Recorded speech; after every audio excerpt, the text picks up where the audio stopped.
자, 저번 시간에 알아낸 이 정보들을 부품 템플릿에다가 기입을 해보도록 할게요. 근데 보면은 부품 템플릿에 보면은 이렇게 있습니다. I 프로퍼티를 눌렀을 때 일반은 이 부품의 일반적인 이름하고 파일 형식하고 위치 크기, 디스크 할당 크기 이렇게 나오게 되고, 나머지 요약 탭, 프로젝트, 상태 요 세 가지를 보면은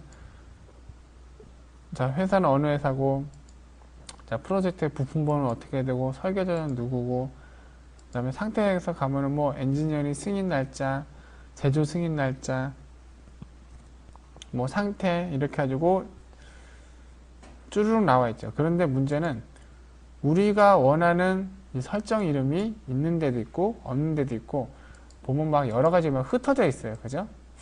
그래서 나중에 도면 템플릿에서 이런 정보를 가져와서 다이렉트 링크를 시킬 때 여기저기 흩어져 있으면 사용하기가 굉장히 곤란해요. 그래서 저는 이것을 사용자 탭에서 이것을 작성하기를 권장을 해드리겠습니다. 사용자 탭이라는 것은 여기에 있는 설정들은 물론이고, 여기에 나와 있지 않는 종류의 설정들을 우리가 사용자 임의 설정으로 해가지고 템플릿에 설정 값을 집어넣을 수 있는 거예요. 그러면은 한번 볼게요. 도면에 있는 프로젝트. 이름을 헷갈리지 않기 위해서 나중에 이게 도면 템플릿하고도 링크를 시켜야 되니까, 이름을 아예 그냥 이 녀석하고 똑같이 갈게요. 이름은 전체 조립도가 아니라 프로젝트네요. 그죠? 프로젝트. 그 다음에 프로젝트일 때 값은 라이너 투입 장치라고 되어 있네.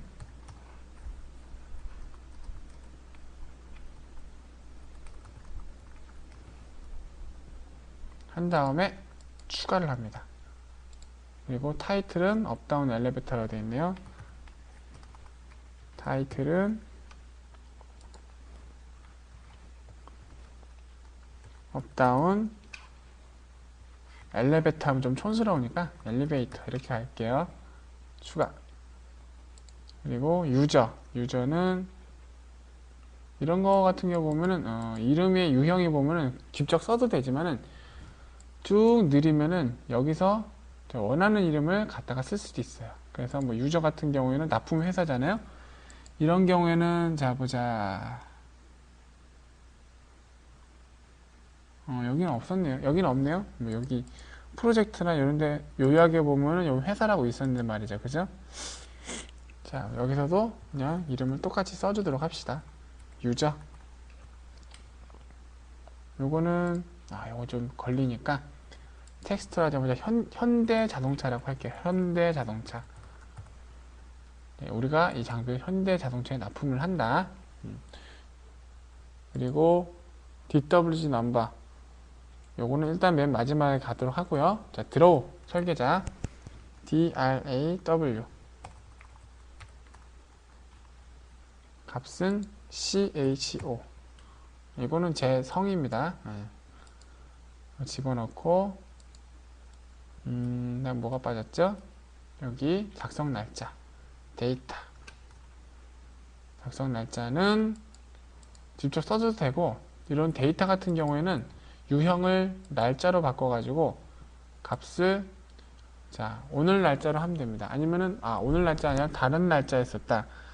그러려면은 이 달력을 클릭해가지고 다른 날짜를 선택한 다음에 추가 버튼을 누르면 되는 거죠. 그런 다음에 뭐가 남았죠? 다 했는데 도번이 빠졌죠? 도번 리스트는 도번 납품회사, 도번 전체 조립도, 도번 부분 조립도, 도번 부품 번호 이렇게 되는데, 사실 설정 이름을 이렇게 길게 해버리면은 나중에 이 값들을 템플릿 형식창으로 불러올 때 너무 길어가지고 코드가 여기 밖을 벗어나는 경우가 있거든요. 그래서 도번 납품회사하고 미련하게 다 쓰지 말고 앞에 한 글자씩만 따가지고 납품회사의 도납 이렇게 할게요. 도납. 그 다음에 도전. 그 다음에 도부. 그 다음에 부품번호. 자, 부품번호는 여기서 안 할 겁니다. 부품번호는 나중에 시트 번호로 우리가 링크 시킬 거니까 요거는 여기서 그냥 넘어가도록 할게요. 자, 그래서 유형을 다시 텍스트로 두고, 자, 도번 납품회사 하고, 여기 값을 안 집어넣네요. 값은 다시 체크한 다음에 현대자동차니까 HD. 자, 수정 하면 들어가죠. 그 다음에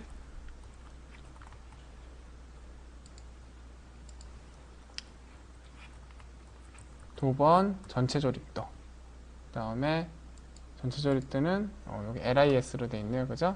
LIS 추가. 그 다음에 도번 부분 조립도. 부분 조립도 번호가 04라고 되어 있죠. 자, 번호가 되어 있으니까 유형을 번호로 한 다음에 04 이렇게 하면은 조금 문제가 있어요. 우리는 04로 나타내고 싶은데 유형을 번호로 해버리면 앞에 0이 안 붙어요. 그래서 상관없으신 분은 그냥 가셔도 상관없지만은 앞에 04가 나는 꼭 붙어야겠는데 그러시는 분은 그냥 유형을 텍스트로 다시 바꾼 다음에 04로 이렇게 바꾸시기 바랍니다. 자, 이렇게 하면은 사용자 탭에 우리가 원하는 설정들을 집어넣을 수 있어요. 자, 편집하는 방법은 방금 했었죠? 해당栏을 선택을 한 다음에 값을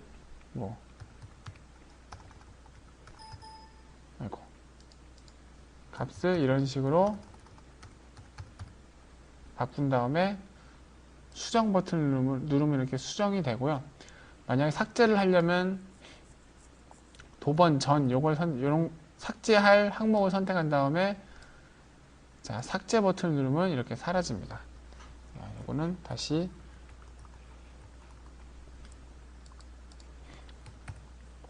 자, 이렇게 해서 값을 추가하거나 편집하거나 자, 삭제를 할 수가 있죠. 원래대로 돌려놓을게요.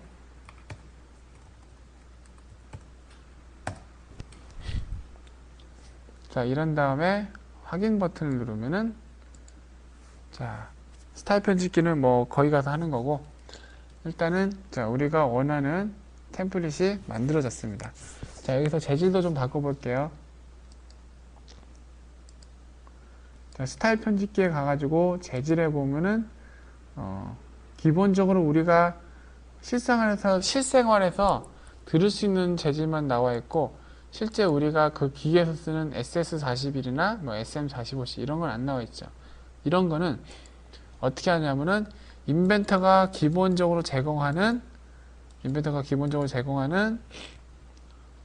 그 재질 중에서 우리가 원하는 재질하고 가장 밀접한 물성치를 가진 재질을 하나 선택을 해요. 일반적인 SS41이나 SM45C 같은 경우에는 강하고 물성치가 가장 비슷합니다. 그 다음에 자, 이 물성치를 선택하고 마우스 오른쪽 버튼을 누른 다음에 새 스타일 해가지고 이름을 SM45C로 바꿔주면 되죠. 그러면 SM45C란 재질이 생깁니다. 그래서 SM45C란 재질이 생겼을 때 여기서 만약 물성치가 완전 똑같다면 상관없지만은 조금 다르다면은 여기서 여러분들이 물성치 표를 보고 수정을 해주면 되겠죠. 근데 물성치 값이 그다지 중요하지 않다면 물성치는 그냥 놔둬도 상관없는데 가끔 무게에서 계산을 해야 되는 경우가 있기 때문에 자, 무게 관련되는 밀도는 자, 일반 철을 기준으로 보면 7.85로 가죠. 자, 그래서 자, 비중은 여기 있는 밀도랑 값하고 똑같아요. 비중을 여기서 원하는 값으로 바꿔주면 됩니다. 자, SM45C가 됐으니까 다시 한번 새 스타일 해가지고 SS41 자, 이 두 개로 가도록 합시다. 자, 그리고 자, 종료 버튼을 눌러서 나온 다음에 스타일 편집기에서 새로 만들어진 스타일은 스타일 저장을 해가지고 이 두 개를 라이브러리에 저장을 시키도록 하겠습니다. 그래야지만 이 스타일 라이브러리에 보시면은 자, 여기에 있는 스타일 라이브러리에 있는 방금 만들어진 두 개의 재질이 하드디스크로, 여기 그림에 보이시는 하드디스크로 제대로 자, 넘어가게 되겠죠. 자, 그런 다음에 아이 프로퍼티에 가셔서 만약에 이게 뭐 봉제형 템플릿이다, 이게 아니면 이게 판지형 템플릿이다 그러시면은 이 재질을 아까 만들었었던 SS41이나 SM45C로 자, 바꿔주면 되겠습니다. 자, 이런 다음에 자, 스케치 마무리. 그리고 이 녀석을 저장해요. 저장하는데 이제 템플릿으로 저장을 해야 되니까 다른 이름으로 저장할 때 템플릿으로 4번 저장을 누릅니다. 그래야지만 템플릿으로 저장이 되기 때문이죠. 자, 클릭을 한 다음에 자, 기본 템플릿 자, 폴더가 있습니다. 여기서 새 폴더 만들기를 해가지고 자, 폴더 이름을 여러분 회사 이름을 하든지 아니면 설비 이름을 하든지 상관없습니다. 자, 메카피아라는 이름으로 가고 자, 부품 템플릿이라는 이름으로 저장을 이렇게 했습니다. 그러면은 자, 이 환경이 템플릿이라는 환경으로 저장이 된 거예요. 닫기 버튼을 눌러서 저장 안 하고 나가버리면은 여기도 마찬가지고요. 자, 이렇게 나가버리면은 자, 새로 만들기 다시 눌렀을 때 우리가 아까 메카피아라는 폴더를 만들었잖아요. 그 폴더가 여기 탭에 자, 추가가 됩니다.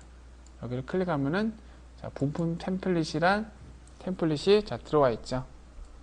자, 확인 버튼을 누르면은 자, 다음과 같이 자, 아이 프로퍼티에 가보면은 사용자의 우리가 아까 작성했던 값들이 그대로 들어있는 자, 템플릿이 작성이 되게 됩니다. 자, 어셈블리 템플릿은 어떻게 만드느냐? 어셈블리 템플릿도 똑같습니다. 어셈블리 템플릿과 부품 템플릿은 만드는 방법이 완전히 똑같아요. 그리고 뭐가 다른 게 있냐면 어셈블리 템플릿에는 재질이라는 게 없죠. 여러 가지 재질을 가진 부품이 모여서 하는 거기 때문에 어셈블리 자체에 재질이 들어갈 일은 없습니다. 그래서 어셈블리 템플릿에서는 다른 건 신경 안 쓰셔도 되고요. 사용자에 들어가서 자, 아까 했던 대로 자, 전체 조립도가 아니라 자, 프로젝트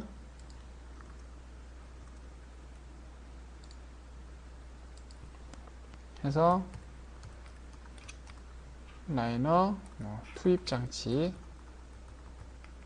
이렇게 추가 이런 식으로 해서 밑으로 쭈루루룩 자, 이렇게 만드신 다음에 확인 버튼 눌러서 자, 요 녀석도 템플릿으로 4번 저장을 한 다음에 메카피에 들어가서 조립품 템플릿이라는 이름으로 저장을 하면 되겠습니다. 그러면은 자, 이 녀석을 나가고 나서 새로 만들기를 하면은 자, 메카피아라는 탭에 부품 템플릿과 조립품 템플릿이 만들어지겠죠. 자, 그러면은 이렇게 해서 자, 부품 템플릿과 조립품 템플릿을 만드는 법을 알아봤고요. 자, 도면 템플릿이란 것은 좀 얘기가 복잡하니까 자, 템플릿 작성에서는 자, 부품과 어셈블리 템플릿까지만 하고요. 자, 도면 템플릿은 다음 시간에 계속 진행을 하도록 하겠습니다.